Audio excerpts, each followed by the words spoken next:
TJ Parker out of Clemson, another edge. Those could be both round 2 or 3, though Falk likely does not slide to the weekend. Falk's heavy edge, 280. Brad Holmes loves guys that can stay on the field for all 3 downs. He can.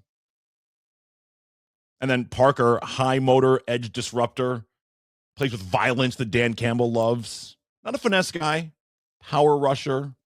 Nice compliment to Hutchinson. If again, they wait until pick 50 or later. If they even have pick 50, who knows? And then I'm probably going to get this wrong, but I'm going to give it a shot. Max Ihayanachter. I've been trying to say it all year long. He plays for Arizona State. I hate his guts. But if the Lions skip a tackle at 17, Ihayanachter is the high upside developmental piece that they could take right here. Elite traits, still a bit raw, but learning behind Penei Sewell is a huge bonus, a dream development scenario.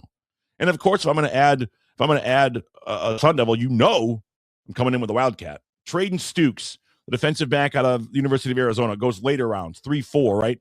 But like ultimate glue guy. First team All Big 12 selection. Detroit loves big nickel players. Versatile safeties like Brian Branch. And there's so many questions right now about Detroit secondary. Stukes is 6'2", and he's got the IQ to play corner, nickel, safety. Remember, if the Lions hold firm, they have 2 fourth-round picks. And then could you see a guy like Dallin Bentley, late, tight end, Utah? Sam Laporta, injured last year. Brock Wright, injured last year. And the Lions, they're actively looking for a tight end. We know this. Bentley 6'4", 250. He's a wide tight end, devastating blocker in the run game, which, of course, the Lions covet. He's a nice guy that you could slide in there for some offensive line depth as a blocker. Almost like your Dan Skipper, kind of. But at the end of the day, at the end of the weekend, Detroit needs to repeat 2023. There's no ifs, ands, or buts.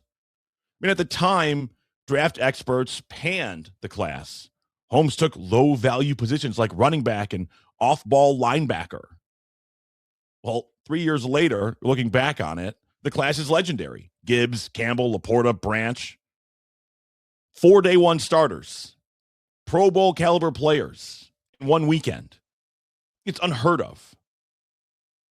And it silenced the positional value critics forever.